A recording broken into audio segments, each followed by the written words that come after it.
Sejumlah anggota organisasi masyarakat ditangkap karena diduga menduduki lahan milik Badan Meteorologi, Klimatologi, dan Geofisika atau BMKG di Tangerang Selatan. Respon penangkapan tersebut, Ketua DPR Puan Maharani meminta agar pemerintah dan aparat penegak hukum menindak tegas.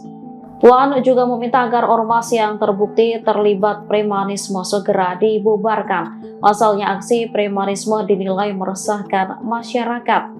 Hal ini diungkapkan Puan di Kompleks Parlemen Jakarta pada Minggu 25 Mei 2025. Puan menegaskan bahwa negara tidak boleh kalah dari aksi-aksi premanisme. Oleh karenanya, dia meminta aparat penegak hukum untuk melakukan evaluasi terkait aksi-aksi premanisme tersebut. Sebelumnya, Presiden Prabowo Subianto juga meminta agar aksi premanisme ditindak dengan tegas. Setelah imbauan dari Presiden, kepolisian langsung menangkapi sejumlah anggota ormas yang melakukan premanisme.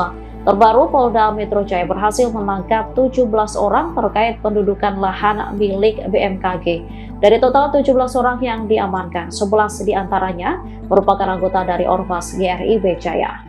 Download Tribun X sekarang, menghadirkan lokal menjadi Indonesia.